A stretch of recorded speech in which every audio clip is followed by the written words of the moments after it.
사도행전 1장 1절에서 11절 내 증인이 되리라 라는 제목으로 말씀을 증거하겠습니다. 지난 3년간 마태복음을 강해했습니다. 그 3년 동안 이제 그 복음의 가장 기초가 되는 그 사복음서 중에 한 권, 이제 마태복음을 살펴보았고, 이제 오늘부터 이제 사도행전에 대해서 이제 살펴보겠습니다. 사도행전은 그 신약의 이제 5번째 책이죠. 사복음서 다음에 있는 책으로서 그 예수님의 승천 이후에 복음이 이방 세계에 이제 전파되는 과정에 대한 기록입니다. 그 사복음서와 그 이후의 서신서들의 가교 역할을 해주는 책으로 이해하면 됩니다. 그래서 결국은 뭐 모든 게 다 역사와 관련되어 있지만 사도행전은 그 신약 성경 27권 가운데 이렇게 표현해도 돼요. 유일한 역사책이다. 이렇게. 그래서 역사를 좋아하시는 분들은 사도행전을 좋아하지 않을 수가 없습니다. 그러니까 사도행전의 그 지식을 토로해서 서신서들이 이해가 되어져요. 그러니까 사도행전이 없다면 그 22권의 서신서들은 이게 공중에 봉 떠 있는 거예요. 이해하기가 참 어렵죠.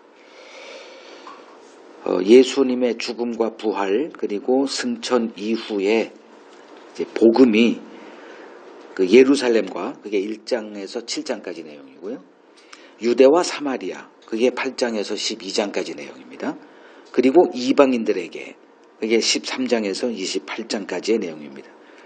복음이 이러한 과정을 거쳐 이방인들에게 전파되는 과정을 연대기식으로 이렇게 기록해 놓은 책입니다. 이게 두 파트로 나눠지는데 일부는 1장에서 12장 중심은 이제 예루살렘 교회가 되겠고 그 주된 인물은 이제 베드로를 이제 주된 인물로 등장하고요. 그 다음에 2부는 13장부터 끝 28장까지 안디옥 교회를 중심으로 이제 그 중심 인물은 이제 사도 바울로 이렇게 이야기가 전개가 됩니다. 근데 구약 성경 전체를 한번 좀 조명을 해보죠. 그러니까 구약 성경은 얼핏 보면 이제 이스라엘의 그 구원 역사만을 다루고 있는 책으로 이제 표면상으로 이렇게 보여집니다. 그리고 하나님은 이스라엘의 부족 신으로 이렇게 비춰집니다. 우리하고 상관없는 신이에요. 여호와 하나님이라고 부르든 그건 그냥 이스라엘에 속한 얘기고 저쪽 중동에 뭐 조그만 나라 그냥 이야기예요. 그걸 우리가 왜 관심을 가져야 돼? 거기에는 이유가 있는 거예요.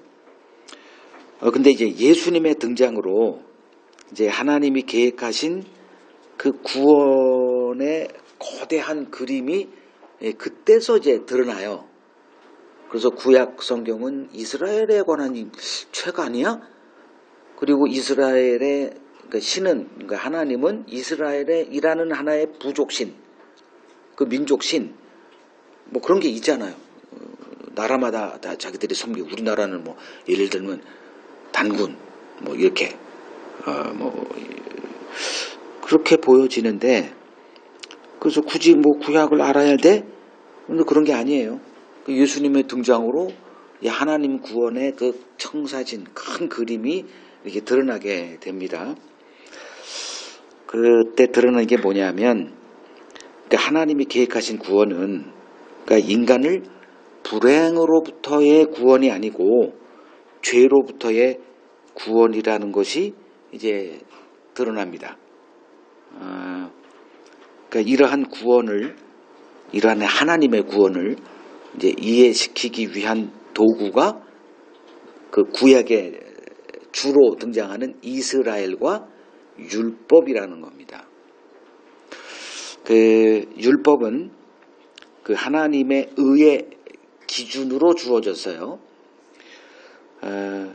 그래서 그 율법을 받은 이스라엘은 그 율법을 통해서 그 하나님의 의의 기준에 이르기 위해서 그러니까 율법 행함 혹은 율법 실천이란 그 길로 이제 나아간 거죠. 그런데 이제 평가를 받아야 됩니다. 자기 스스로가 평가하는 게 아니라 누군가가 와서 객관적으로 평가를 해야 돼요. 그 일의 최종 평가자가 이제 인간의 몸을 입고 등장하신 하나님의 아들 예수라는 자였고, 그 예수에 의해서 이스라엘의 의에 대한 불합격 선언이 행해진 게 사복음서다. 이렇게 사복음서를 이해하시면 돼요. 결국 유대인들은 구원에서 탈락되고 이제 구원의 방향이 이제 이방인으로 이렇게 옮겨지는 그런 과정을 보여주는 게 사복음서 내용이에요. 그러니까 예수님의 십자가로 이제 드러난 그 어떤 현상이 뭐냐, 이렇게 이해하시면 됩니다. 인간의 자력 구원에 대한 가능성이 소멸됐다. 십자가가 말하는 게 뭐냐? 그냥 예수 믿으면, 십자가 믿으면 천국 가냐? 이런 거는 이제 그만하라는 거예요. 그러니까 십자가의 의미가 뭐야? 하나님이 아들을 인간의 몸으로 이 땅에 보내서 십자가에 못 박아 달아서 죽였는데, 그걸 통해서 하나님이 얘기하시는 게 뭐냐? 인간의 자력 구원에 대한 가능성이 없다. 이제 더 이상 종교로 뭘 하지 마. 이제 그러한 선언이고, 그렇다면 이제 드러난 게 뭐냐면 인간의 구원은 오직 하나님의 은혜로 되어지는 하나님의 일이다. 요거. 그것이 바로 택함과 예정이다. 딱 지금 이 순간에 이거 듣는 걸 끊는 사람들이 수두룩할 겁니다. 나 알고 있어요.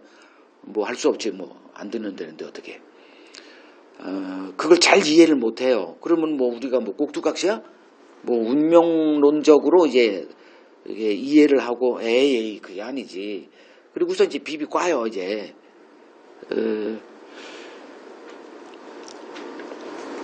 그러면 이제 예수님의 십자가로 드러난 사건이 이제 우리가 이제 정리를 하고 이제 사도행전 들어가야 되니까 이런 말씀 드리는 거예요.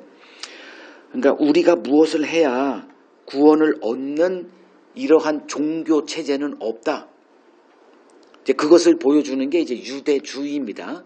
그래서 오늘날 기독교가 과연 이 유대주의와 맥을 같이 하느냐, 완전히 독립해서 있느냐, 이건 우리가 판단해야 되는 몫이고요.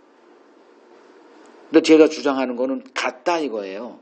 이름만 유대교, 우리는 기독교, 우리는 성령 받았어. 우리 사도행전 알고 있어. 예수님의 십자가를 우리는 알고, 그분이 하나님의 아들이라는 것도 알고, 그거 다 좋아요. 그거 뭐 틀렸다는 게 아니고. 근데 그 지식이 뭐로 그 결과로 이어져서 내가 어떤 양식으로, 어떤 사고방식으로 신앙생활을 해가느냐, 이제 이거를 제대로 이해를 하라는 겁니다. 그래서 우리가 뭘 해야 구원 얻는 것이 아니라 처음부터 끝까지 하나님이 일하시는 하나님의 구원 이야기, 이게 복음이라는 거예요. 그래서 사도행전은 이 복음이, 그러니까 사복음서에 등장하는 그 예수님의 일하신, 그게 예수님의 출생과 생애, 그 다음에 죽음과 부활, 그리고 승천, 이 모든 것, 이것을 복음이라고 얘기합니다. 이 복음이 이방 세계로 전파되면서, 그러니까 사도행전을 지금 정의하는 거예요. 사도행전은 이 복음이 이방 세계로 전파되면서 하나님의 택한 자녀들이 생명을 얻는 하나님의 이산가족 찾는 이야기를 증언하는 책이다. 좀 복잡한가? 자꾸 들으면 뭐 다 이해되는 것들입니다. 조금 더 어려운 얘기를 좀 해야 되는데 그거 잘 이해하시고요. 자, 성경은 유대인들을 위한 책이 아닌 이방인인 우리들을 위한 책이라는 게 예수님의 오심으로 드러난 거예요. 그러니까 유대인들은 여전히 구약 성경은 자기들만을 위한 책이고 이제 메시아가 앞으로 등장할 것이고 그래서 우리 이 율법을 지키고 제사를 드리고 있는 우리들이 이제 천국에 들어가게 된다. 이게 유대교죠. 근데 그렇지가 않다는 거예요. 그 성경은 이방인인 우리들을 위한 책이었다는 것이 이제 드러난 거고요. 자, 구약 시대엔 이방인이 구원을 얻으려면 유대인이 되어야 했습니다. 예루살렘에 가야 했어요. 그래서 거기서 제사를 드리고 유대인의 그 교리를 배우고 그렇게 했어야 됐습니다. 근데 이제 예수님의 등장으로 이제 복음이 출현한 거죠. 이제 유대인이 구원을 얻으려면 오히려 이방인이 되어야 되는 새 시대가 온 거예요. 이거 잘 들으세요. 유대인이 이방인이 되어야 된다? 개념을 이해하시라는 거예요. 무슨 뭐 유대인의 그 호적을 파고 뭐 이런 얘기하는 게 아니고. 그래서 다시 복음의 등장으로 유대인이 구원 얻으려면 오히려 이방인이 되어야 되는 역설을 보여주는 게 복음이에요. 이제 복음의 등장으로 혈통의 이스라엘이 아니에요, 이제. 그러니까 이스라엘, 즉 혈통의 이스라엘은 너무 직관적이에요. 그건 누구나 할 수 있는 거예요. 그건 행함으로 보면 되니까. 교회 다녀? 새벽기도 했어? 성경 읽었어? 헌금했어? 전도했어? 실적 몇 명 했어? 이런 것들 다 눈에 가시적으로, 즉 직관적이라는 거죠. 너무 쉬워 이건. 그러니까 흉내도 가능해요. 근데 복음의 등장으로 하는 게 뭐냐 하면 영적 이스라엘을 분별해야 되는 시대로 돌입한 거예요. 지금 이 시대, 우리가 사는 시대가. 그러니까 예수님의 승천 이후 이제 새 시대가 온 거예요. 이제는 뭐 내가 교회 다니는 뭐 등명서, 목사도 목사 안수 뭐 이거 있잖아. 신학교 졸업 증서, 목사 안수증 뭐 이런 거 있잖아.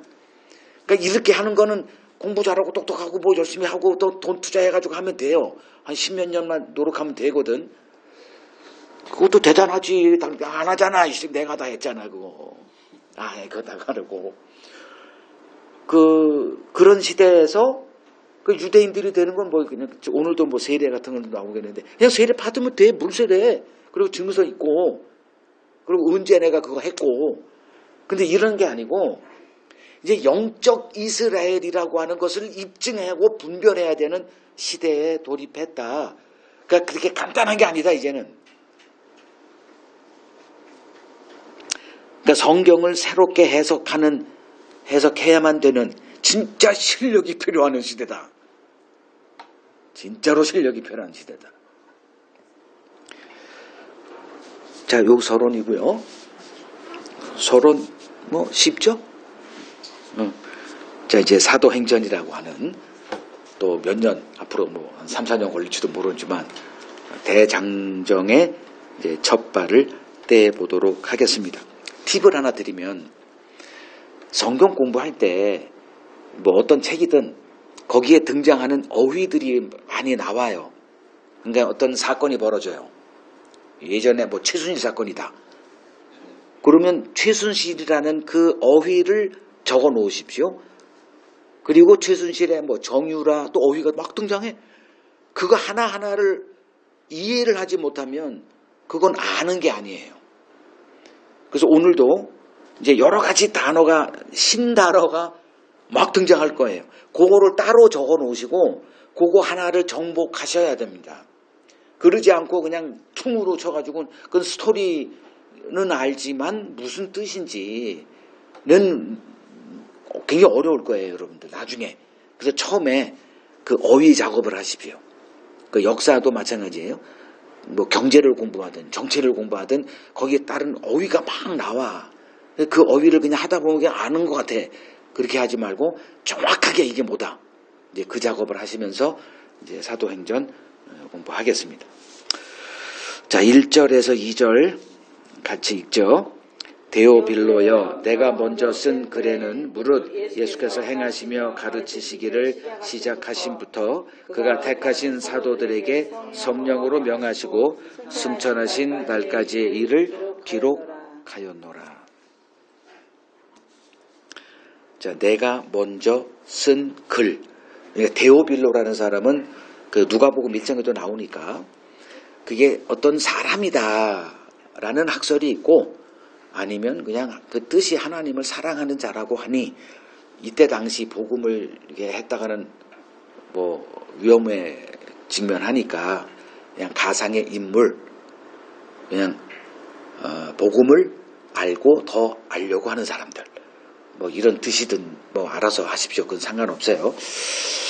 자, 내가 먼저 쓴 글에는 에서 내가 먼저 쓴 글이란 이제 뭐 다 아시겠지만 누가복음을 얘기를 해요. 그러니까 누가복음 1장에 보면 거기 또 데오빌로 가까이에게 뭐 이런 말 나와요.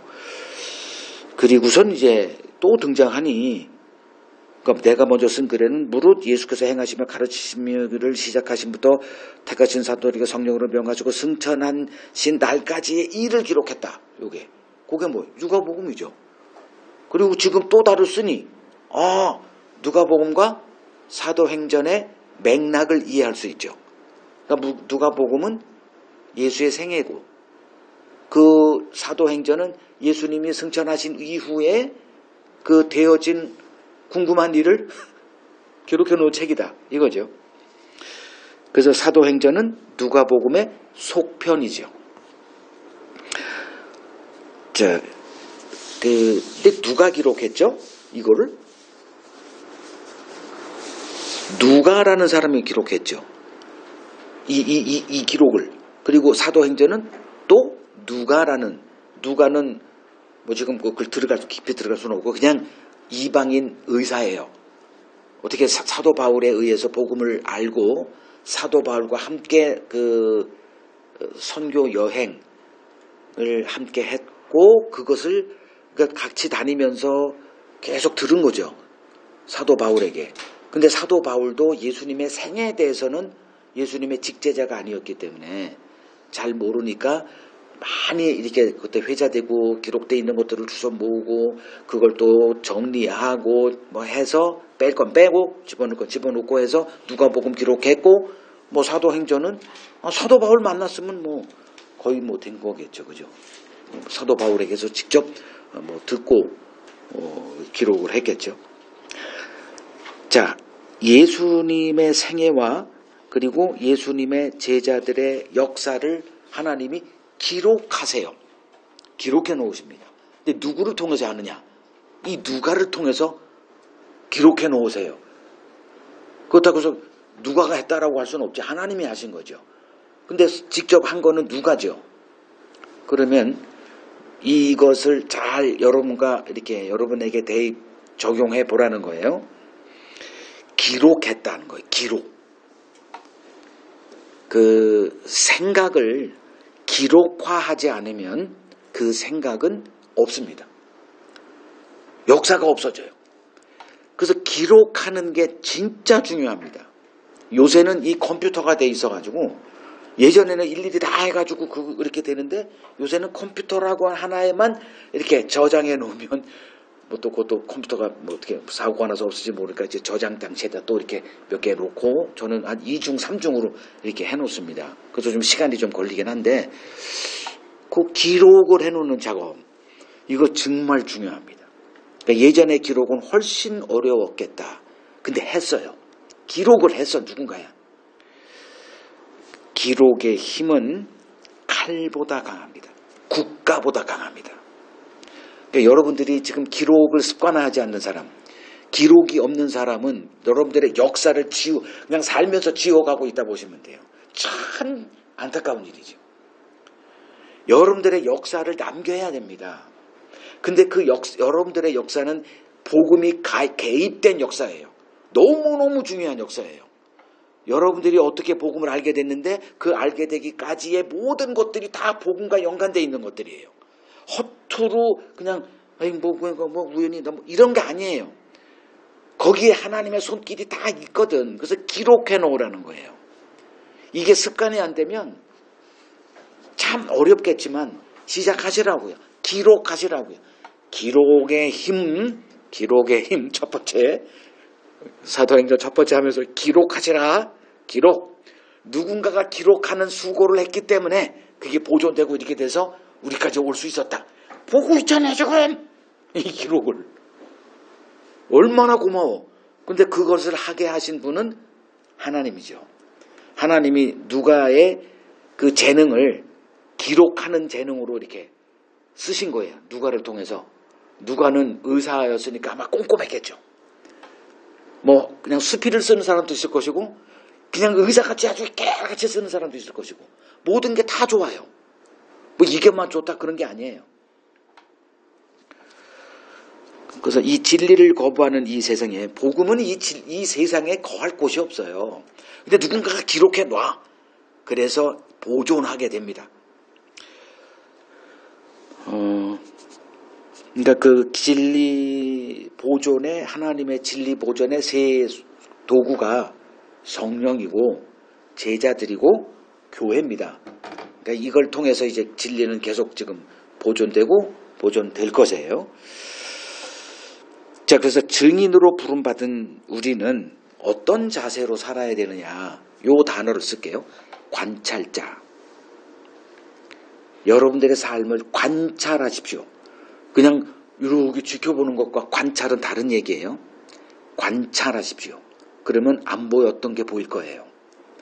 이 관찰자의 안목이 굉장히 중요합니다. 사람을 볼 때도 관찰자의 안목으로 이렇게 보십시오. 그냥 이렇게 뭐 얼굴 잘생겼다 무슨 이런 게 아니고 관찰자, 이거는 역사적인 관점이 필요해요. 그리고 맥락의 관점으로도 필요하고 이제 이런 것들이 다 이제 종합적으로 보면 인생이 너무너무 재밌습니다.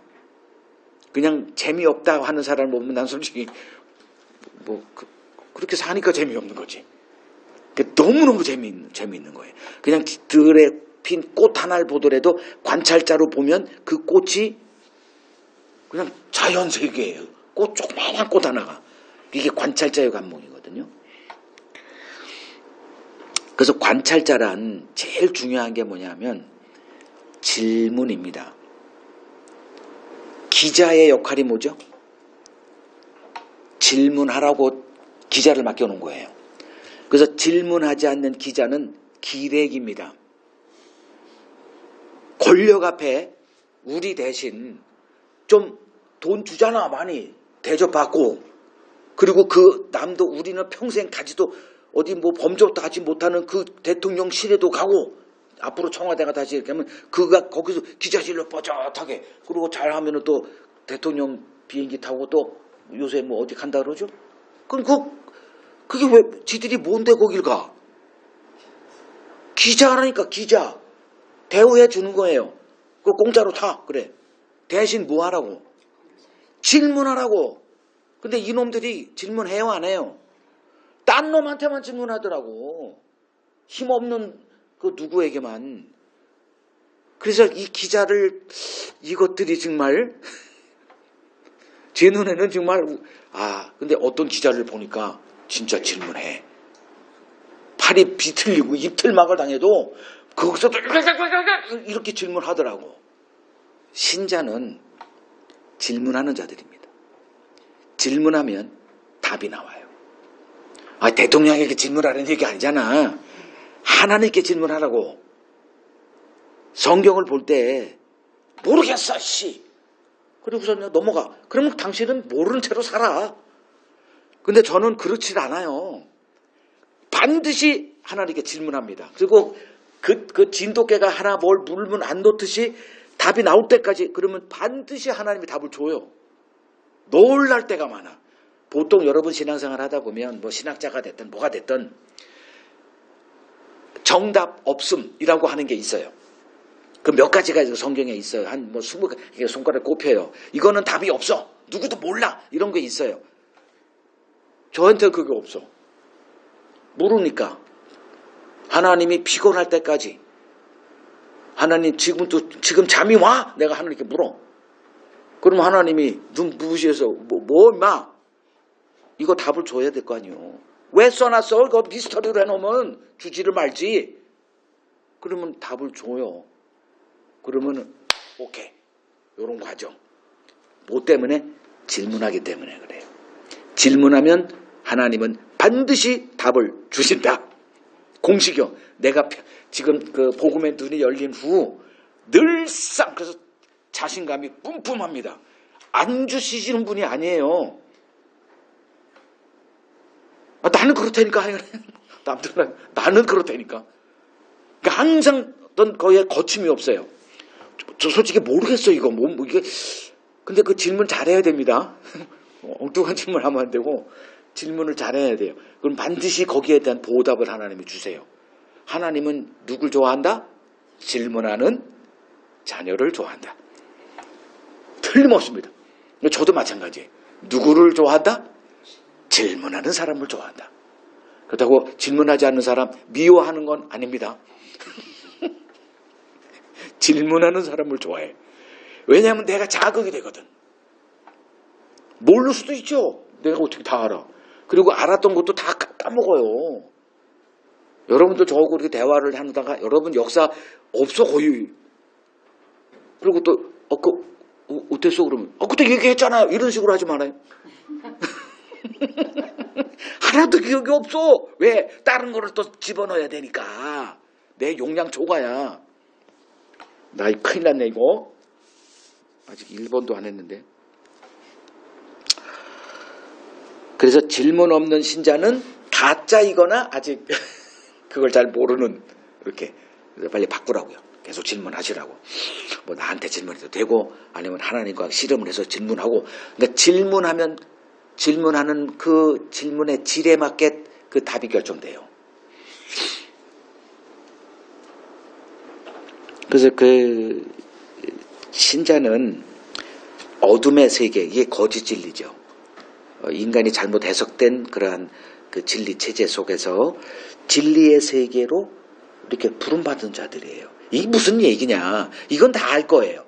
베드로전서 2장 9절만 봐도 어둠에서 빛의 세계로 부름받은 자들이다. 이건 다 알아요. 그럼 그게 무슨 의미일까? 이렇게 추가할게요. 기쁨이다. 여러분 살면서 어떤 기쁨을 누리고 사십니까?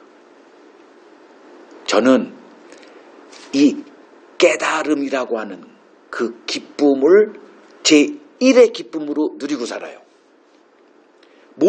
꼭 성경 아니어도 마찬가지야. 당신을 봐도 마찬가지야. 당신의 어떤 내가 여태껏 몰랐던 어떤 것을 이렇게 딱 알아갈 때 너무 행복해 나는. 여러분도 마찬가지고 애들도 마찬가지고 앞으로 그렇게 키워요. 저기는 미스터리의 보고거든. 그 하나하나가 고통도 따라. 근데 내가 그랬잖아. 진리의 세 번째는 고통이 수반되는 거다. 근데 그거를 깨달음의 기쁨으로 전환시키라고요. 깨달음의 기쁨. 이 거지 같은 새끼 이러지 말고 그 안에 그런 게 있어. 키우다 보면 고통이 따라요. 그건 나를 보는 것 같기도 하고. 근데 그 과정을 통해서 거기서 그 깨달음의 기쁨이 분명히 있어요. 하나님이 우리를 그 기쁨으로 부르거든. 그래서 성경에 보면 기뻐하라 기뻐하라. 어떤 뭘 기뻐하라는 거야. 삶은 나아지는 것도 별로 없는데 그런 건 관심 갖지 마세요. 그 자꾸 엉뚱한 걸 기대하니까 기쁨이 없지. 그걸 잘 설정을 해야 하나님이 기쁨의 보고를 지금 준비해 놓고 하나하나 주시겠다는데 한 번도 누리지 못하고 그냥 부러뜨라 해가지고 그냥 안 줘. 그러니까 꼭 이렇게 표현해야 되어서 응? 그러니까 하나님이 주시는 게 뭔지 바로 알고 이게 언약이구나. 그 언약의 세계에서는 하나님이 그 뭔지 모르지만 그냥 그 깨달음의 그 기쁨을 그냥 전뜻 보따리에 두고 야 빨리빨리 물어라 달라 그래라 주겠다. 근데 이게 소통이 잘 안 되니까 이상하게 되는 거죠. 그래서 우리가 부름받은 이 세계는 빛의 세계라고 하는 거. 빛이 뭐요? 밝음, 깨달음 이렇게 되잖아요. 이 깨달음의 기쁨으로 충만한 세계다. 그래서 시편 1편 2절을 보면 말씀을 즐거워하여 이를 주야로 묵상한다. 잘 생각해 보세요. 어떻게 24시간 주야로 묵상합니까? 기쁨 없이는 불가능해요. 조금 아까 말한 그 깨달음의 기쁨. 그게 뭐 알아감이라고 하든 자라감이라고 하든 뭘 단어를 쓰든 깨달음의 그 기쁨이라고 하는 세계로 우리가 초대받았다.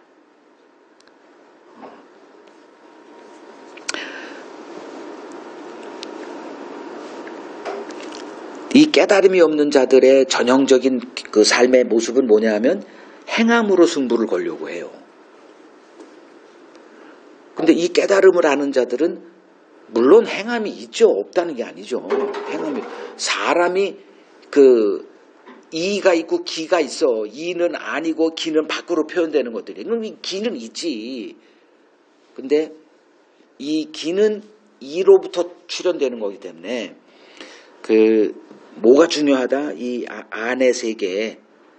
그래서 아까 제 서론에서 행함이 아닌 이제 분별의 시대가 우리가 살아가야 하는 시대다. 정확하게 이해해야 바른 트랙으로 걸어갈 수가 있는 거죠. 그래서 성경은 깨달음이 없는 자들을 뭐라고 표현하느냐? 짐승으로 표현합니다. 짐승. 그러니까 우리가 하는 욕의 이 짐승 같은 새끼 이게 아니에요. 인간의 모습을 하나님이 기대하는 인간이 있거든. 하나님이 계획하신 그 인간 그게 아니다라는 표현으로 짐승. 그래서 시편 49편 20절에 존귀하나 깨닫지 못하는 사람은 멸망하는 짐승 같다 이렇게 표현하는 거예요. 그래서 이 깨달음의 세계를 사는 자들과 그렇지 않은 자들끼리 만나죠. 소통이 불가능합니다.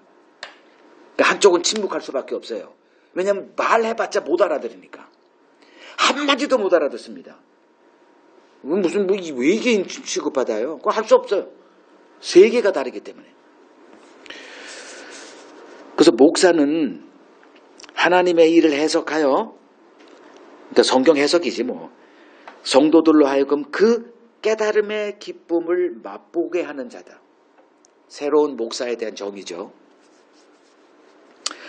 그래서 사람들이 이제 많은 사람들 만나다 보면 이제 이런 얘기를 해요. 왜 나는 성경을 봐도 모르지? 응? 이렇게 표현해요. 봐도 모르겠어. 그거 당연한 거예요. 왠지 아세요? 요걸 오늘 정확하게 이해하시면 이거 하나 얻어가는 거예요. 그 성경을 보게 되면 하나님이 어떤 일을 하세요. 그러면 그 일을 다 알아요? 몰라요. 누구에게 그걸 알려주고 그를 통해서 그것을 알게 해요. 그걸 이해하시라고. 나는 바본가? 이렇게 생각하지 마시라고. 당연한 거예요, 그건. 그렇게 구도를 만들어요. 그래서 에베소 4장을 보면 그 깨닫게 하는 자가 있죠. 예수님이 하늘에서 내려왔다가 하늘로 올라갈 때 하늘의 것을 선물로 주고 갔다. 그게 뭐예요? 그걸 직분 혹은 은사라고 그래요. 복음을 전하는 자, 예언하는 자, 목사, 교사. 이 부류의 사람들은 뭐 하는 사람들이에요? 그 깨달음을 전해줄 수 있는 그 계시의 영역으로 사는 사람들. 그런 사람들. 그래서 창세기 41장에 보면 바로가 꿈을 꿔요. 그 꿈은 하나님이 주신 꿈이죠. 근데 꿈을 얘기도 아무도 몰라. 근데 누구는 알더라고. 요셉은 알잖아요. 그러니까 요셉을 통해서 그 꿈이 해석이 되어져. 그러니까 그 주위에 있는 사람들이 이런 거구나 알아줘요. 이 구도라는 거죠. 그래서 예를 들면 사도행전 8장에 가서 또 보겠지만 갑자기 빌립을 광야로 보내. 막 여기서 일하고 있는데 광야로 보내. 그 광야로 갔지. 왜 가는지 가라니까 가는 거예요. 그랬더니 거기에 무슨 마차 행렬이 지나가. 그 봤더니 어떤 사람이 굉장히 주의 높은 사람이 그 마차에 앉아가지고 뭘 읽고 있어. 뭐 두루마리겠지? 오늘날 같은 책은 아니고 그걸 읽고 있어. 저거는 내 전공이야. 그리고 달려가가지고 야 임마! 아니 여보시오. 당신 그거 읽고 있는 거 뭔 말이나 알고나 있어? 모르지. 그리고 뭐라고 그러냐면 가르쳐주는 자가 없는데 어떻게 알아? 그냥 읽는 거야. 누구와 같이 그냥 읽어. 그거는 빌립은 누구예요? 지금 계시의 영역 안에 부름받은 자예요. 그러니까 성령이 가라 임마. 내가 너를 좀 써야 되겠다. 왜 가요? 가니까 그냥 읽고 있어. 알고 있냐? 가르쳐주는 자가 없는데 어떻게 깨달았냐 임마? 이제 이렇게 되는 거지. 그런 관계라는 거죠. 자, 기록에 관한 얘기를 했고 질문, 깨달음, 계시 이런 것들 언급을 했습니다. 자, 3절 읽겠습니다. 그가 고난 받으신 후에 또한 그들에게 확실한 많은 증거로 친히 살아계심을 나타내사 40일 동안 그들에게 보이시며 하나님 나라의 일을 말씀하시니라.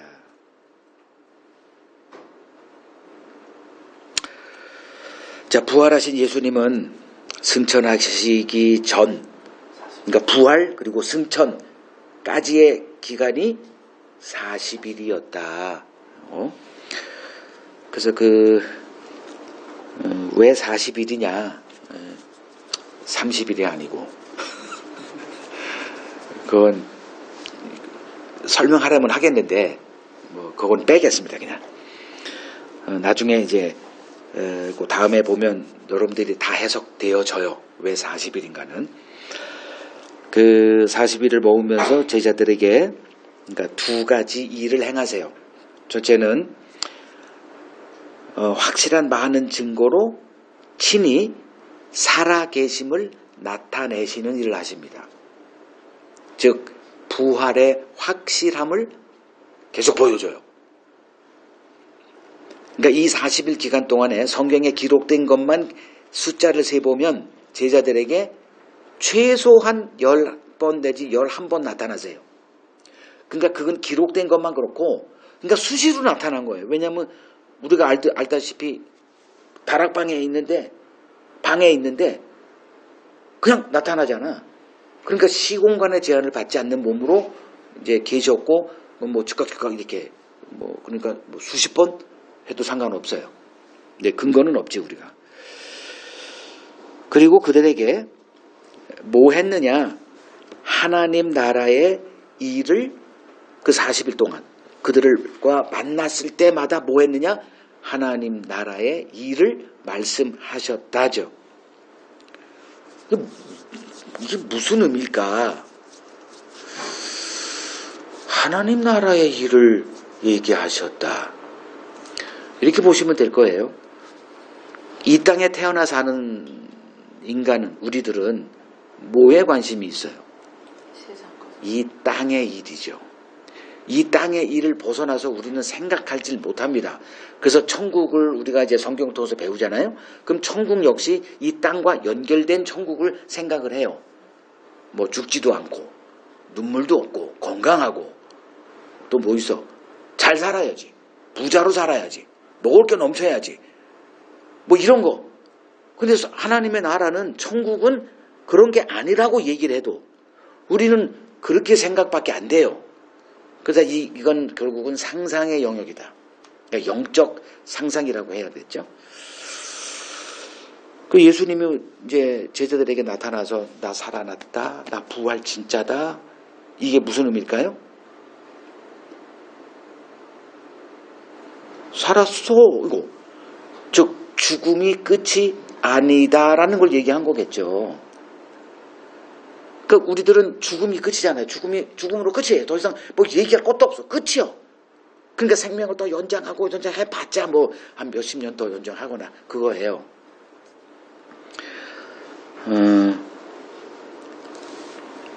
그래서 이 땅의 것 뭐겠어요? 관심사가 행복으로 이렇게 포장된 것들을 우리가 생각을 하죠. 그 행복해야 되니까 가족, 애인, 결혼 자식 낳고 또 행복해야 되니까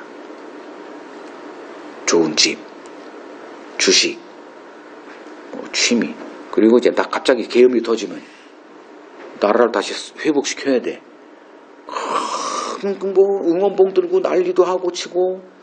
그때 거의 한 지난 6개월 동안은 관심사가 뭐예요? 내란 종식밖에 없어요. 이거 아닌 사람들도 많아. 내란이 벌어졌든 말든 그냥 자기 그냥 취미생활하고 애들 게임하고 뭐 학교 다니고 뭐 그러죠.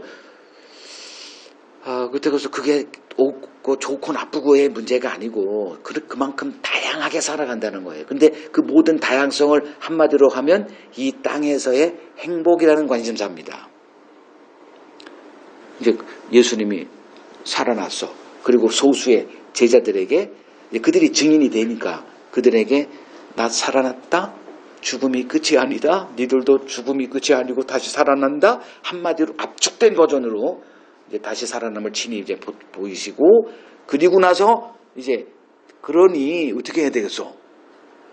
천국에 관한 관심사로 바꿔야 되겠죠.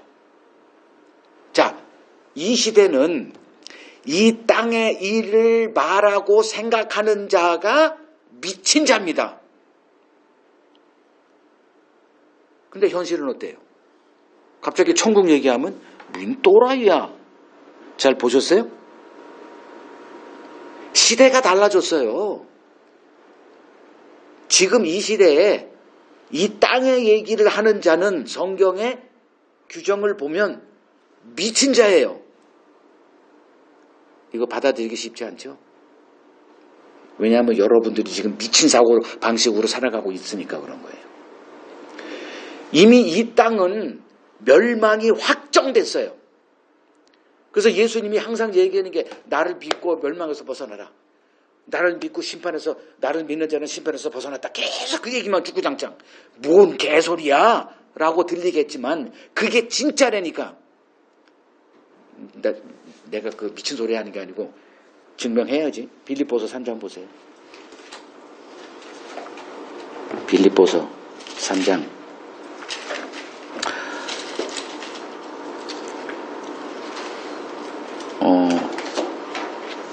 18절. 빌립보서 3장 18절. 내가 여러 번 너희에게 말하였거니와 이제도 눈물을 흘리며 말하노니 여러 사람들이 그리스도의 십자가의 원수로 행하느니라.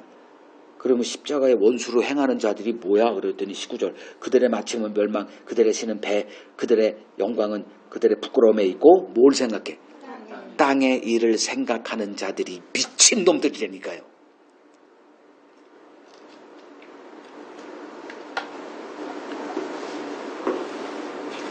우리들의 삶은 대부분 미친 개 같은 삶을 살고 있다 생각하시면 됩니다. 근데도 하나님 왜 이렇게 행복하지가 않나요? 그렇게 사니까, 그런 것을 관심 두고 사니까 하나님과 소통이 단절되고 깨달음도 없고 기쁨도 없고, 또 하나님은 그런 거 우리에게 주지도 않고 오히려 가난하게 만들고. 왜? 가난한 자가 복 있다 선언하신 분이 부유하게 만들까요? 좀 생각도 좀 제대로 하고. 이젠 전혀 다른 시대가 우리가 태어난 시대예요. 지금 그걸 신약 시대 이렇게 얘기하는 거예요. 그래서 교회는 천국을 소망하며 하나님 나라의 일을 이야기하며 만나는 자들이다. 아무나 만나면 안 됩니다. 분별해야 돼요. 이 사람하고 얘기한들 그냥 땅에 속한 얘기만 주구장창한다? 그럼 미안하지만 슬쩍 빼십시오. 얘기해봤자 더 미친 사람이 고착화 돼. 내가 좀 언어를 세게 하나? 왜 나를 그렇게 도끼는 걸 쳐다봐? 날 미워하지 말라고. 자, 4절 5절 읽겠습니다. 사도와 함께 모이사 그들에게 분부하여 이르시되 예루살렘을 떠나지 말고 내게서 들은 바 아버지께서 약속하신 것을 기다리라. 요한은 물로 세례를 베풀었으나 너희는 몇 날이 못되어 성령으로 세례를 받으리라 하셨느니라. 자, 승천하기 전에 한 가지 당부 말씀을 하십니다. 예루살렘 떠나지 말고 내게서 들은 바 이런 거 다 참 이거 관찰해야 됩니다. 이거 놓치면 안 돼요. 내게서 들은 바 아버지께서 약속하신 것을 기다려라 하죠. 요 말씀을 하신 거예요. 그리고 요한은 물로 세례를 주었으나 너희는 몇 날이 못돼서 성령으로 세례를 받게 될 거야. 요 얘기합니다. 요 성령 세례라는 어휘 이제 여러분들이 정복해야 될 어휘입니다. 왜냐하면 오늘날 교회 만나기만 하면 이제 뭐 성령 세례 받았냐, 성령 세례, 성령 충만 뭐 이런 얘기가 이제 홍수같이 쏟아지니까 그게 무슨 의미냐를 제대로 이해하지 못하면 그냥 성령 충만만 외치다가 골로 간다.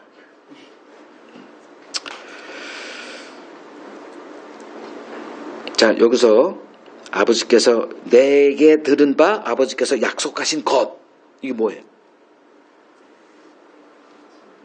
내게서 들은 바 예수님이 이거 언제 얘기했죠? 어디서 얘기했죠? 다락방에서 마지막 만찬이라 칭하는 그 자리에서 그때 예수님이 잡혀 돌아가시기 바로 첫날 밤에 자기가 떠나갈 거니까 그거 기다리라는 거예요. 내가 그때 언급했던 그 보혜사 다른 보혜사를 이제 때가 됐으니 기다려라. 어디서? 예루살렘에서. 이렇게 얘기하시는 거예요. 자, 두 가지를 봅니다. 왜 예루살렘을 떠나지 말라라고 하셨을까? 예수님은 잠시 후면 어떤 일이 벌어질지를 아세요. 그 잠시 후란 뭐예요? 성령이 부어지는 날이 어느 날이에요? 오순절 절기죠. 오순절 절기는 3대 절기 중에 하나로 유대인들이 어디에 살든 즉 디아스포라든 말든 남자라면 예루살렘으로 와야 했습니다. 물론 다는 아니지. 그래서 그걸 경건한 자다 이렇게 얘기하는 거예요. 하나님의 그 율법 말씀을 기억하고 힘이 닿는 한 그거대로 살려고 하는 자들 걸 경건한 유대인 이렇게 말하는 거예요. 그러니까 그 사람들이 몰려올 거예요. 그날 엄청난 수가 몰려와요. 이때 세례받은 자가 3,000이나 됐으니 가족이고 뭐 이거 뭐 혼자 오지는 않을 거 아니에요. 엄청난 사람들이 이렇게 몰려올 그때를 바라보고 한순간에 복음이 전 세계에 전파될 그 시점을 정확하게 알고 떠나지 말아라 그렇게 한 거고 즉 여기서 우리가 적용할 거는 뭔 얘기를 하시든 하나님은 계획이 있다. 그 기생충에서 너는 계획이 있구나. 그럼 이걸 바꿔서 아버님은 계획이 있으시죠? 그래서 나한테 지금 이 말도 안 되는 걸 시키는 거죠? 이렇게 하시면 돼요. 우리는 그걸 보지 못해요. 그건 당연한 겁니다. 그래서 뭘 해야 되느냐? 하나님이 어떤 분이라는 것을 알아가는 그 일에 힘쓰면 됩니다. 아는 만큼 믿음의 그것이 나오니까. 모르면 못하는 거예요. 그래서 알미 중요하다. 그래서 알미 되면 행함은 따라온다. 행하려고 하지 말고 아는 일에 힘써라. 두 번째, 자 요한은 물로 세례를 베풀었으나 너희는 성령으로 세례를 받게 될 것이다 라고 하세요. 자, 물 세례와 성령 세례의 차이점을 설명할 테니까 오늘 이 시간에 요거에 대해서 아주 정확한 이해하시고 적용하시며 사시면 되겠습니다. 물 세례란 의식을 얘기합니다. 의식, 리추얼, 뭐 예배 의식 이런 거죠. 뭐 밥 먹을 때 기도 안 되거나 뭐 이렇게 나 이제 예수님 믿었습니다라고 고백하는 사람에게 물로 이렇게 붓고 아버지와 아들과 성령의 이름 세례 준다 뭐 이런 거 그런 의식이죠. 그러면 의식은 뭐다? 다 하나님이 한 거예요. 제사가 됐던 예배가 됐던 찬송이 됐던 모든 건 다 이게 하나님이 시켰던 우리가 성경에서 찾아봐가지고 뭐 하는 것들 있잖아요. 그런 것들은 다 손가락이다. 뭘 가리키는 손가락이다. 뭐 신호판, 뭐 이런 거, 사인보드, 이렇게 방향을 가리키는. 그러면 그 손가락을 따라가면 되죠. 방향 이걸. 그러면 있는 게 뭐다? 그게 바로 성령 세례. 즉 물 세례는 성령 세례를 가리키는 모형이고, 혹은 그림자고, 혹은 손가락이다. 이렇게 보시면 돼요. 거기에는 실제적인 능력은 제로. 물 세례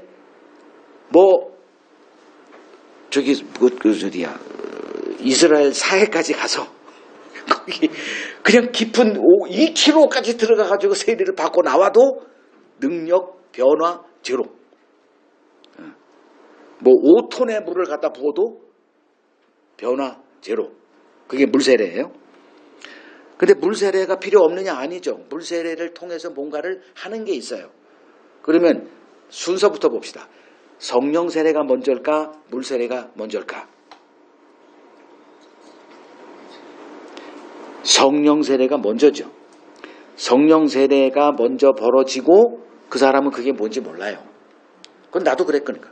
왜 갑자기 이거 설명이 안 돼? 그래서 어휘가 필요해요. 내게 벌어진 그것을 어휘로 잡아서 이거야. 그러면 그거다. 이렇게 되는 거예요. 근데 이 어휘가 없으면 뭔지 몰라요. 그래서 성경의 어휘를 이해하는 게 중요합니다.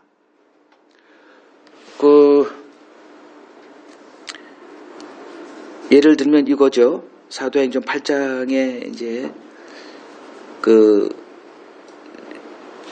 갔잖아요. 빌립이 성령이 지시하는 데를 갔더니 광야 거기에 뭐 이렇게 마차가 지나가 행렬이. 그래가지고 이제 보니까 읽고 있네. 저건 내가 잘하는 거네. 그래서 야, 너 읽는 거 뭔 뜻인지 알아? 가르쳐주는 자가 없는데 어떻게 깨달아? 그래서 올라타죠. 나 그거 아는데. 그래요? 그래서 올라와. 그래가지고 이제 같이 가면서 이제 둘이서 옆에서 계속 가르쳐. 그러면 그거를 하면서 어떤 일이 벌어지죠? 깨달아지죠. 이제 알게 된 거예요. 그걸 읽는 걸 하나도 모르고 읽고 있었는데 이 빌립이라는 사람이 그걸 가르쳐 주니까 알아졌어요. 예수가 죽어. 그리고 구약에 있는 그것이 이 예수고 이 죽음이 그런 뜻이었어. 팍 알게 된 거예요. 그래서 뭐 했어요? 물이 있네. 거기 물동이가 아니라 뭐 샘 같은 게 있었나 보죠. 그때는 붓는 게 아니고 들어갔으니까 흔히 침례를 했으니까. 그러니까 여기서 내가 세례를 받는 걸 누가 그 말이요 뭐 이런 거잖아. 그러고 가가지고 이제 푹 들어간단 말이야. 자, 그럼 뭐가 먼저야? 성령 세례가 먼저고 물 세례는 후에 벌어지는 뭐다? 그 일을 표현하는 거. 그걸 흔히 고백이라고 얘기를 하죠.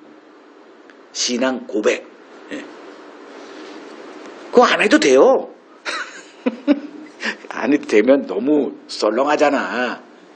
그래서 한 거고 그때도 그러니까 너무 썰렁하니까 그래도 뭔가 이렇게 뭐 안 해도 해. 그거 안 해도 돼요. 성령 그 십자가에 못 박혀 죽어가지고 그놈 뭐 성령 세례 뭐 물세례 받아서 오늘 나와 함께 간다니까 그냥 같이 잠깐만 나 세례 받아야 돼. 그거 안 했잖아. 그러면 성령 세례란 무엇인가 정의하죠. 그러니까 신비한 경험, 뭐 흔히 뜨거움, 뭐 쓰러짐, 환상 이런 거 아니에요. 방어 아니에요. 그런 거 아무 상관없어. 속지 말아요. 무슨 능력, 은사 아니에요.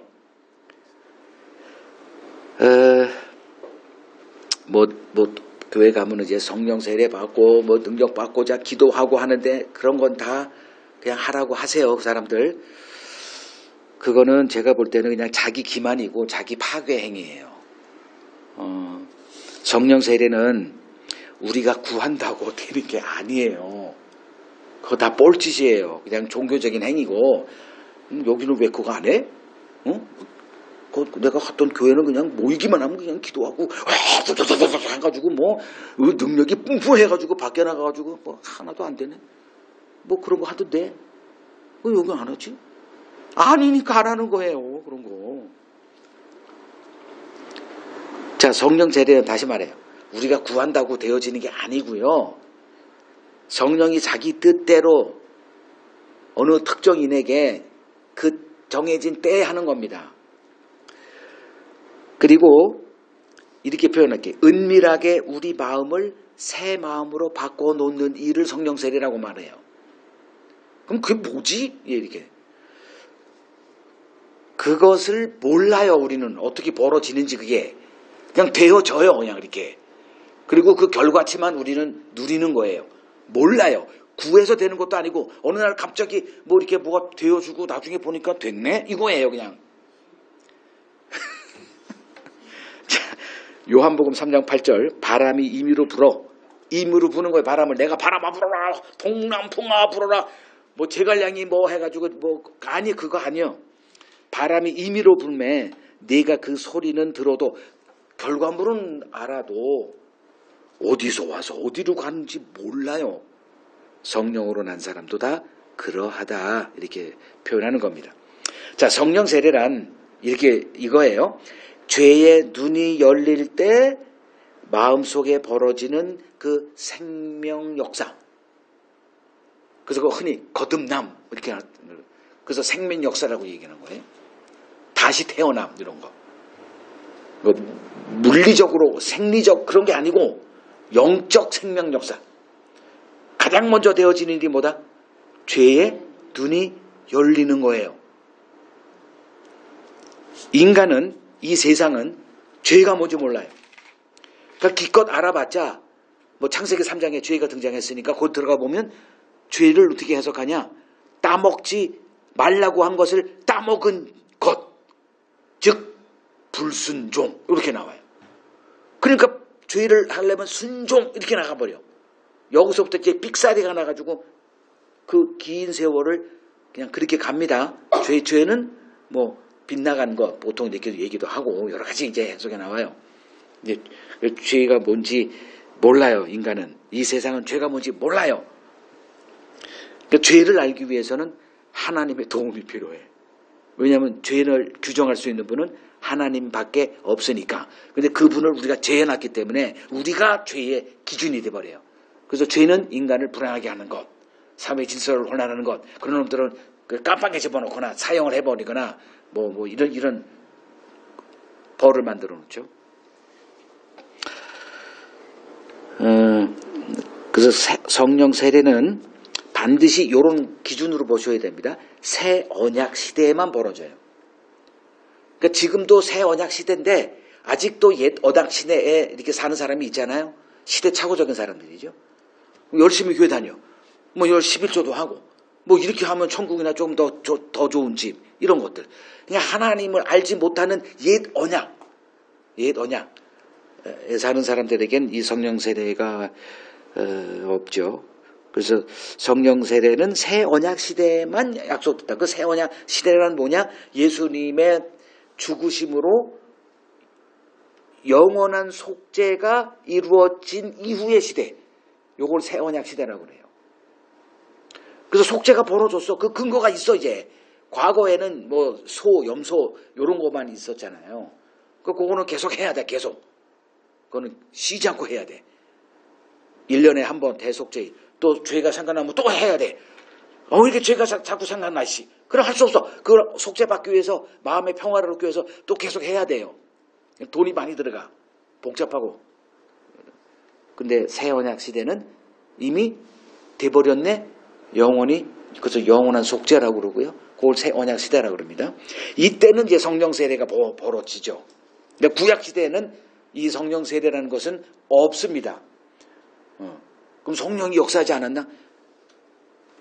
그렇게 무대뽀로 덤벼들지 말고 성령 역사하지 않는 시대가 어디 있어요? 자, 요거를 설명하는 구절이 에스겔서 36장 26절입니다. 그 시대에는 새 영을 너희 속에 두고 새 마음을 너희에게 주되 너희 육신에서 굳은 마음을 제거하고 부드러운 마음을 줄 것이다. 요렇게 이제 그 새 시대에 새 언약이죠. 새 언약 아래에서 되어질 일을 이렇게 표현하는 거예요. 새 영. 그러면 옛 영이 있겠지. 그 옛 영은 성령이 아니요? 옛 언약 시대에 주어진 영이기 때문에 그건 옛 영으로 이렇게 부르고, 옛 영이라는 말은 없지만 그냥 영이에요. 영. 그때는 성령, 뭐 하나님의 영 이렇게 그게 가짜 영도 아니고.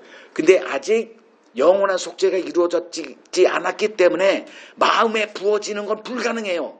왜? 인간의 마음이 깨끗해지지 않았기 때문에 예수의 피로. 근데 이제 새 시대에, 새 언약 시대에 이제 새 영을, 그래서 새 영이라고 부르는 거예요. 그걸. 새 마음을 준다. 그게 무슨 말이냐? 굳은 마음을 제거하고 부드러운 마음을 준다 이거예요. 그럼 굳은 마음이 뭐야? 굳은 마음. 자기 의로 똘똘 자기 방어막을 친 사람. 예를 들면 죄를 짓자 인간이 제일 처음에 한 게 무화과나무 잎을 만들어 옷을 만들어 이렇게 한 거. 그거. 자기 혼자 가리는 거. 나는 괜찮아 그래도. 나 과거에 한번 이렇게 나 지난주에 누구 도왔어. 나 진짜 지난주에 길 가다가 5만 원 누구 줬거든. 이거 내 평생 우려 먹어야지. 아니 그 얘기하면 나 3,000% 빠지니까. 그러니까 그런 것들이 있잖아요. 여러분 나 이거는 내가 하나는 배 꼭 써먹을 거야. 착한 거 하나만 빨리. 아 있잖아 다 뭔가 이런 것들. 그러한 것들 따개비를 따다다다다다다다 곱덩이까지 붙여놓고 하는 것들 이걸 이제 굳은 마음이라고 그럽니다. 그 바리새인이 그 정점에 있는 자들이었고 그거를 제거하고 무슨 마음? 부드러운 마음. 순두부같이 부드러운 마음. 어떤 마음? 내가 의에 파산되었다. 이걸 마음이 심령이 가난한 자. 요걸 성령 세례다 이거예요. 난 그걸 경험했거든.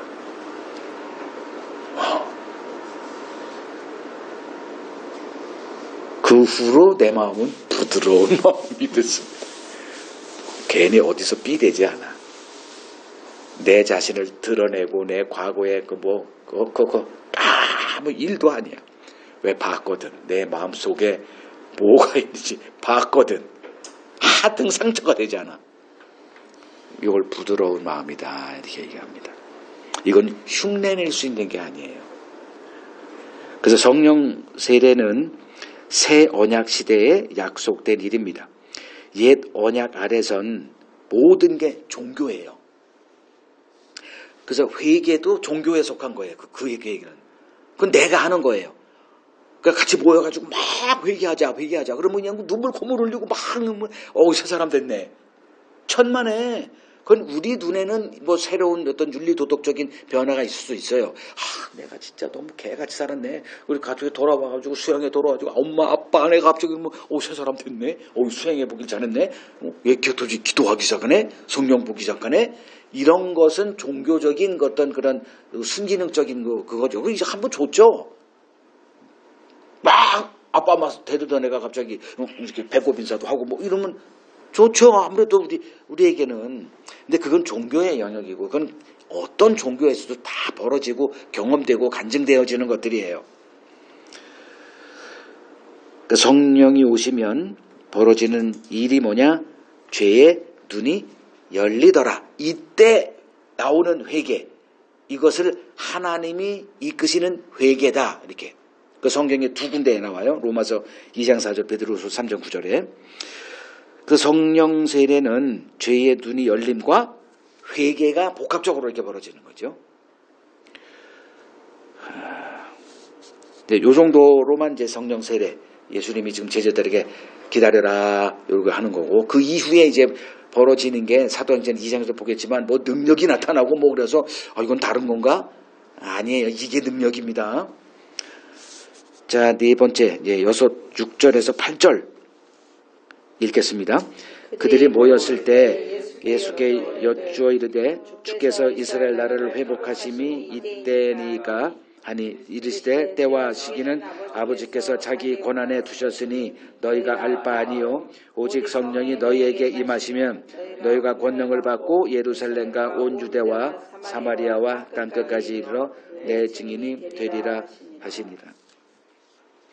이제 제자들이 이제 예수님께 이제 질문을 던지죠. 그 질문은 좋은 거다. 어떤 질문도 다 좋은 거다. 그래야 그 사람이 어떤 수준인지가 드러나고 여러 그 순기능이 있어요. 여기서 제가 애들이 이제 예수님께 던진 질문을 보니 이들의 수준이 어느 수준인지 드러나죠. 그죠? 뭘 물어봤냐? 주께서 이스라엘 나라를 회복하심이 이때입니까? 이거예요. 그러니까 이스라엘 나라, 얘들에게, 이 제자들에게 이스라엘 나라는 뭐죠? 자기들의 조국이죠. 그러니까 혈통의 조국, 이스라엘을 얘기하는 거예요. 그 예수님이 지금 영적인 이스라엘로 만들어 놨는데 혈통의 이스라엘을 바라보고 있으니 예수님이 바로 잡아줘야 되겠죠. 즉 이 사람들은 이제 로마 제국의 압제에서 우리가 회복되고 그 구약에 약속된 메시아 나라가 즉 세계 최강대국 부요한 나라로 세워지는 게 이제 눈앞에 벌어지겠죠라는 질문. 이제 그러니까 예수님이 이렇게 얘기하죠. 때와 시기는, 그러니까 이스라엘을 회복함이 지금이죠라고 하니까 그런 거 관심 갖지 마. 이렇게 답하신 거예요. 그러니까 때와 기한은, 때와 시기는 하나님께서 알아서 하시니 이런 것에 관심 두지 마. 이제 이런 얘기를 하신 거예요. 대신 너희는 이것에 마음 두고 살아. 이게 내가 너희들을 부르신 이유야. 요거죠. 그게 바로 땅끝까지 예수의 증인으로 사는 것. 이거예요. 자, 하나님께서 이제 이런 관심을 갖고 있으니 아직 계속 이 관심을 갖고 살 건 틀림없죠. 그래서 뭐 한다? 8절에 오직 성령 이렇게 되는 거예요. 성령이 임해야 이 관심사에서 벗어나서 이 관심사를 갖고 살아갈 것이다 얘기하신 거예요. 그러니까 이건 노력으로 되는 게 아니지. 뭐 제3의 어떤 외부에서 뭔가 나한테 이게 밀려와야 되는 거예요. 내가 뭘 같이 하자 으쌰 뭐 1시간 2시간 막 이렇게 되는 게 아니고 어디 세미나 가서 세계 선교회 뭐 이런 전략적인 이런 게 아니고요. 누가 한다? 성령이 사령관이 돼서 그 일을 이루어 가실 텐데 내가 니들 몸 좀 빌리자 이 소리입니다. 자, 여기서 중요한 거 이렇게 될 텐데 그러면 뭐가 된다? 내 증인이 되리라죠.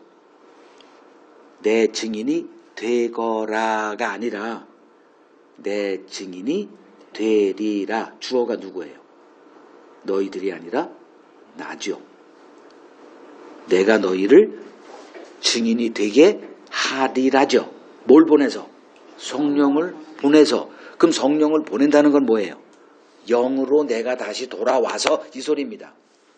그래서 다른 보혜사, 또 다른 보혜사, 나예요, 나. 근데 나는 지금 뭐 있어? 육신을 갖고 있으니 하늘로 뿅 올라가서 영으로 돼서 니들 몸으로 와서 지금 너희들을 이끌었듯이 말했듯이 그렇게 할게. 그러면 어떤 게 더 쉬워요? 사복음서의 예수를 따라가는 게 쉬워요? 성령으로 이 안에서 그걸 듣고 이렇게 가는 게 쉬워요? 질문이 쉽지는 않은 질문이지만 이게 쉽지. 사복음서에서 들리니까 가자 그러면 예 가자고 예. 지금은 분별해야 되는 거예요. 지금은 이해됐어요? 성령은 지금도 우리에게 얘기하세요. 성경으로 얘기하시고 감동으로 얘기하세요. 근데 사복음서는 분별 필요 없어.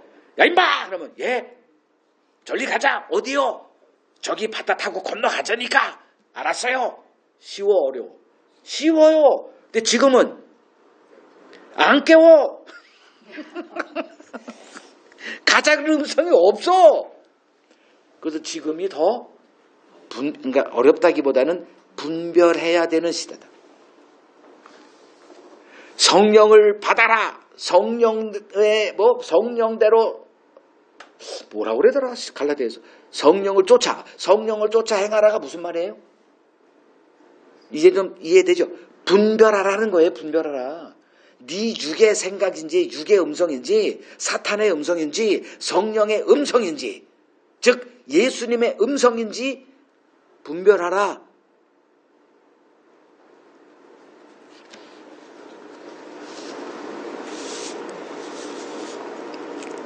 자, 요걸 내가 요렇게 설명할게요. 영화 좋아하시죠? 제일 요새 재밌게 본 영화 하나만.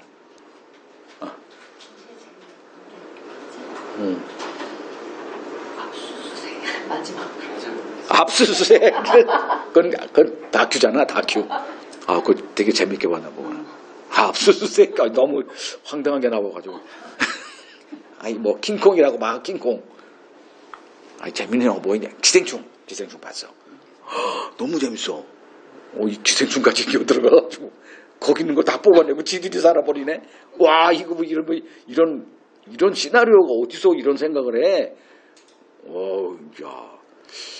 그 숙주가 돼가지고 살아버리네, 아예. 자, 그러면 너무 재밌게 봤어. 그러면, 나와서 뭐 해요? 내가 알아서 기생충 재밌다! 만나는 사람 알지도 잘 못했는데 기생충 봤어요? 너무 재밌어. 그럼 볼맛 나 안 나? 볼맛 나니까 보고 싶은 생각. 뭐 기생충이 있는지도 몰랐는데 어떤 영화? 기생충? 기생충 뭐? 그렇게 재밌어? 뭐 이렇게 되면 그럼 내가 표를 돈 주고 사서 본다고. 자, 무슨 얘기냐면 길거리에서 그러니까 제가 여기 알바하면서 이렇게 자전거 타고 이렇게 돌아다니면 항상 만나는 사람들이 뭘 이렇게 나눠주는 사람들이 있어. 아줌마들. 어떤 사람 요새는 뭐 넥타이 메고 또 이렇게 하는 사람도 있습니다. 그러면서 이제 이렇게 하면 이렇게 달려와가지고 뭐 이렇게 이거 읽으시라고. 거기에 이제 그 행주 같은 거 있잖아요. 그거 있으면 받아. 근데 종이만 주면 안 받아. 물티슈인가 뭐 그거 주잖아. 그거 있으면 눈여겨본다고. 그럼 괜히 옆으로 가가지고 하나 이렇게 받아. 하여간에 그 사람들이 하는 걸 잘 보세요. 왜 할까? 돈 받고 어느 정도 요렇게 하세요라고 학습받고 훈련받아서 나와서 하는 거예요. 자, 이렇게 막 그 사람들을 폄하하는 거는 그냥 그렇다는 거예요. 영혼이 있어 보여요? 없어 보여요? 영혼이 없어 보여. 그냥 사진 찍힐까봐 그냥 버릴 수는 없고 그냥 이렇게. 그러니까 하도 내가 불쌍하면 슬쩍 그거 100장 줘. 난 자전거에다 실어갖다가 버리면 되거든. 그 100장 나눠줄 거 생각하면 너무 불쌍해. 더 줘. 이렇게. 영혼이 없어요. 그냥 이렇게 돈 받고 하니까. 근데 기생충을 재밌게 봤어. 너무 뿜뿜, 너무 그냥 여기 세포가 기생충이 됐어. 그리고 나와. 뭐 해? 아니, 자발적으로 기생충 전화 걸어서 야 기생충 한다 이거. 그러니까 기생충이 되리라지. 증인이 되리라. 누구 실력이요? 그걸 예수를 이렇게 증거하게 만드는 그 예수님의 그 작품이 진짜 실력이지. 그 하나님 실력이에요. 내가 하는 게 아니고. 그 실력에 뿅 간 사람들. 와, 그 작품성, 미장센, 시나리오, 그냥 눈알이 빠지려고 그래. 나 기생충이 됐어. 그럼 같이 한 몸이 되는 거예요. 그게 되리라거든. 되리라. 그만큼 하나님이 자신 있는 거예요.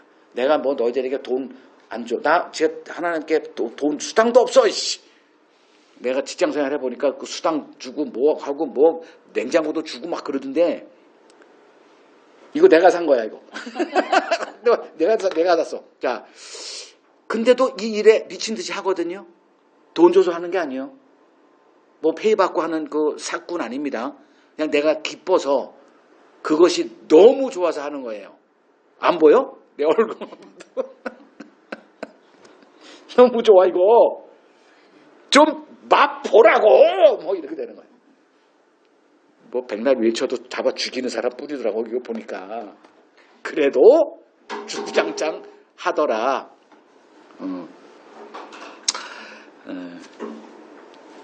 이건 여기서 그만해야 되겠다. 하여간에 증인이 되게 해 주겠다죠. 자, 5번째 9절에서 11절 읽습니다. 이 말씀을 마치시고 그들이 보는데 올려져 가시니 구름이 그를 가리어 보이지 않게 하더라. 올라가실 때 제자들이 자세히 하늘을 쳐다보고 있는데 흰옷 입은 두 사람이 그들 곁에 서서 이르되 갈릴리 사람들아 어찌하여 서서 하늘을 쳐다보느냐. 너희 가운데서 하늘로 올려지신 이 예수는 하늘로 가심을 본 그대로 오시리라 하였느니라.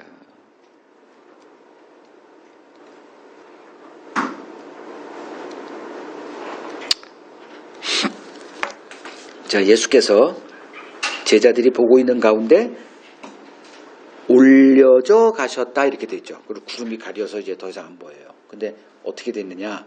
제자들이 계속 하늘을 들어오잖아 보고 있는 거예요. 그때 옆에 흰옷 입은 두 사람이 그들 곁에 서. 그리고선 갈릴리 사람들아. 이것도 참 이놈들아가 아니라 갈릴리 사람들아. 갈릴리란 의미는 여러분 제가 설명했고요. 어찌하여 서서 하늘을 쳐다보고 있니? 너희 가운데서 하늘로 올려지신 이 예수는 하늘로 가심을 본 그대로 올 거야 라고 얘기합니다. 자, 네, 마지막 단락입니다. 왜 계속 봤을까? 왜 그랬을 것 같아요? 구름이 가려서 안 보일 정도로 했는데, 그러니까 구름이 가려서 이제 보이지 않게 하더라죠. 그러니까 그렇게 했다는 거예요. 그러면 그만 봐야 되는데 계속 봐. 왜 그랬을까? 가린 이유는 뭐고? 이런 게 다 아까 제가 말씀드린 질문이에요. 이런 게 나는 질문이 나와. 왜 그랬지? 왜 쳐다봤지? 이런 질문이 답이 다 나와서 지금 이렇게 강해하는 거예요. 그러면 가려. 갑자기 구름이 그를 가려서 보이지 않게 했다. 이렇게 보이지 않게 하더라. 그러니까 의도적으로 그렇게 했다는 거잖아요. 하나님이. 왜? 응? 그만 보라고. 갔어. 이제 끝났어. 이제 육체의 예수는 끝났어가 되는 거예요. 이게 무슨 말이냐면, 그러니까 제자들은 계속 봅니다. 계속 봐. 미치겠어 지금. 내가 제자들의 심리를 한번 생각해 봤어요. 미치겠는 거예요 지금. 자, 왜 미치겠냐라고 얘기했냐면 제자들은 태생이 그래요. 부름 받고 나서 새 출발한 거 아니에요? 어느 날 갑자기 예수라는 작자가 등장해가지고 날 따라와라. 내가 너 뭐 이렇게 한다. 그래서 뭔지 모르지만 기쁨이 주어져. 뭐 기대가 되어지고. 그래서 다 직업, 가족 다 버리고 그냥 헐혈단신으로 예수님 따라다녀가지고 뭐 제자가 형성되고. 그러면서 하는 삶이 어떤 삶이었어요? 제자들의 삶은 지금까지 제자들의 삶은 오로지 예수님이 가라는 대로 갖고 먹자면 먹고 쉬자면 쉬고 뭐 일어나면 배 타면 배 타고 이런 거예요. 모든 게 다 예수님이 시키는 대로만 한 거예요. 3년 동안. 그리고 생각이 있어 없어? 아무 생각 없어. 그냥 알아서 해. 그 다음날 일어나서 뭐 할 것도 없어. 뭐해? 가요? 왜 이제 와? 뭐 하라고? 그치, 그런 거잖아. 그러니까 완벽한 수동적인 인간이 된 거예요. 3년 동안. 그랬다가 어느 순간 딱 잡히면 죽어버렸네. 예수가. 그러니까 완전히 수동형이고 더 이상 뭐 자기 스스로 살 수도 없는 자들이 돼버린 거예요. 근데 예수님이 갑자기 나타났어 또. 그 패닉에 빠져가지고 두려움과 절망과 앞으로 어떻게 살아가지 난리가 난 거예요. 배 타고 어떤 배를 다 태워버렸는데 갑자기 이제 예수님이 죽었거든. 그 난리가 났네. 그래서 어떻게 할 수도 없이 그냥 가만히 있는데 예수님이 나타났어. 그리고 어떻게 뭐 얘기도 나누고 이제 너무 좋아 이제. 왜 다시 일상이 그들의 일상. 어떤 일상? 예수님이 이끄신 대로 사는 그 일상이 다시 회복됐거든. 너무 좋아. 그러고서 40일 동안 이제 그 주구장창 계실 줄 알았지. 떠나면 안 돼요. 계속 그 다음 날도 보니까 계속 계셔. 오케이. 근데 갑자기 또 점점 이거 분위기가 이상해. 떠날 것 같아. 근데 하늘로 올라가. 뭐 가련들 그 구름을 어떻게 없애. 선풍기 틀어 막 해가지고 예수님 끝자락 발자락 막 저런 어쩌라고 요렇게 된 거예요. 지금 우리를 지금 내버려 두면 어쩌라고 요거예요. 자, 이 제자들의 심리 상태를 내가 좀 설명을 할게요. 요한복음 16장 6절을 보면 예수님이 갑자기 그들을 떠나겠대요. 아까 얘기했잖아. 얘들은 지금 예수님 없이는 하나도 숨도 못 쉴 수밖에 없는 그런 길들여진 애들이에요. 그런 자들이에요. 근데 갑자기 난 너희를 떠나겠대. 그래서 근심해요.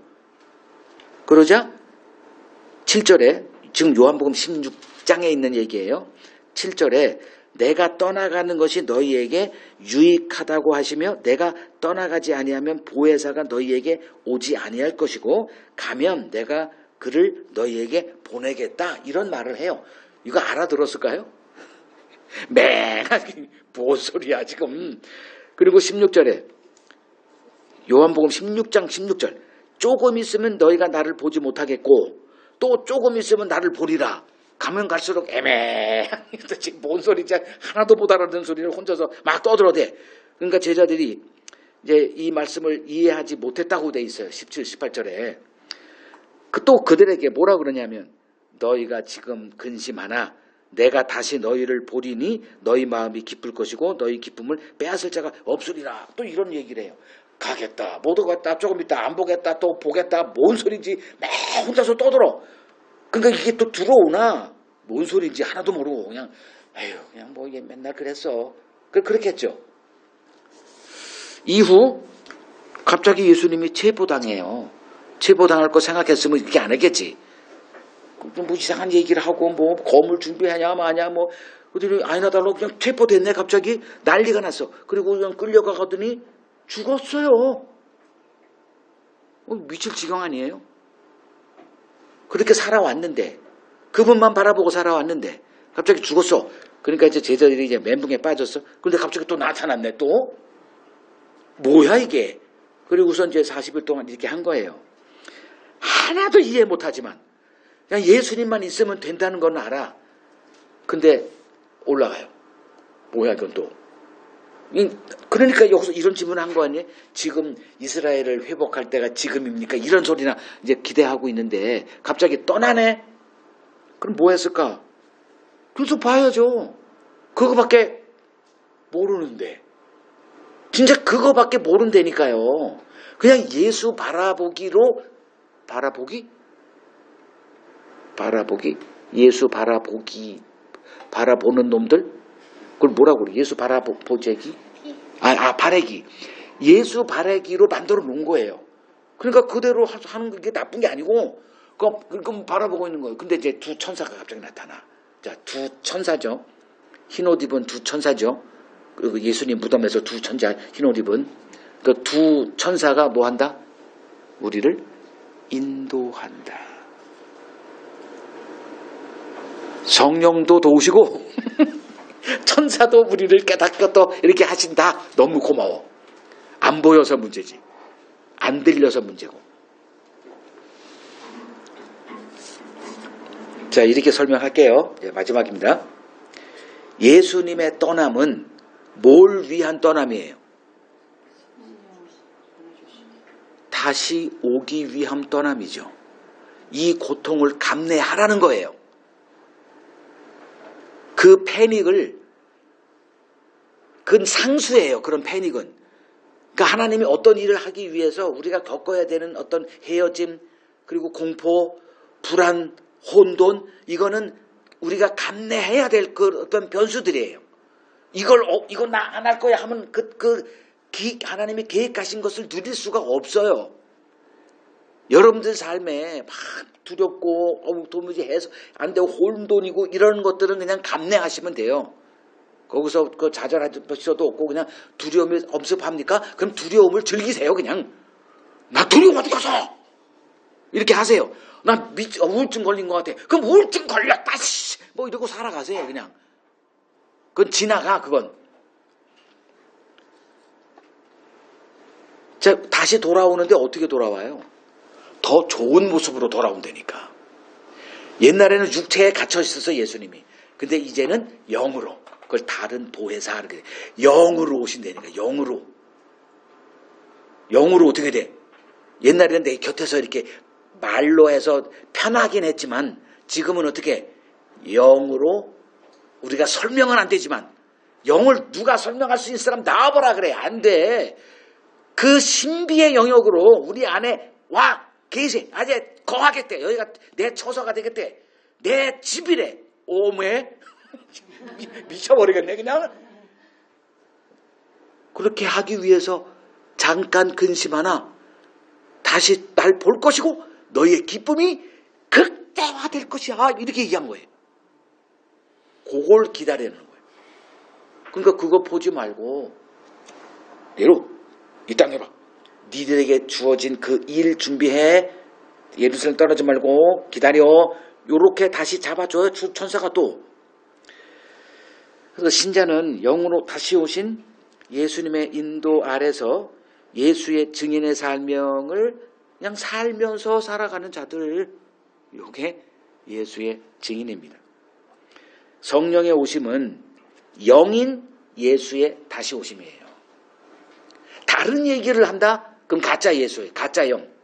예수가 드러나야 돼. 예수를 만남에 기쁨이 다시 확증되는 게 성령을 받고 성령과 동행하는 거예요. 뭐 성령이라고 예수와 다른 게 아니에요.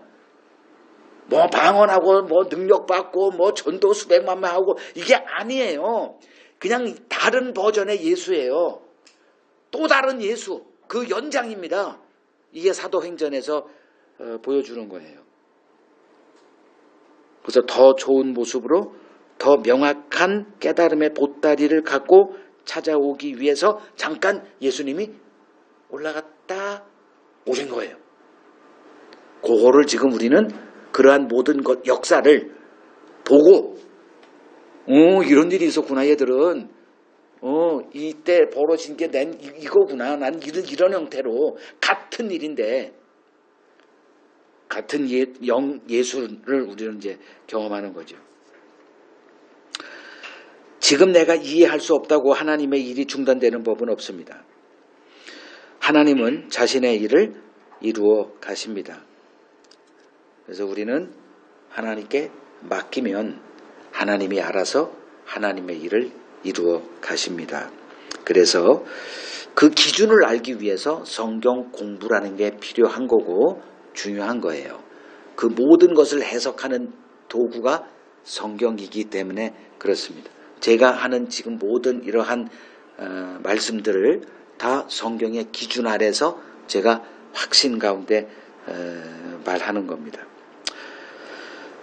그래서 성경에 계시된 하나님을 아는 것이 중요하고요. 그것이면 족합니다. 부족한 게 하나도 없는 거예요. 일을 이루시고 마치시는 분은 하나님이고 잠시 하나님이 내 몸을 쓰시겠다고 하십니다. 내 안에 오셔서 털을 잡고 또 제2의 예수의 버전 다른 일을 이루어가고 계십니다. 우리는 하나님을 아는 그 지식 안에서 믿음으로 화답하는 삶을 보여드리기만 하면 됩니다.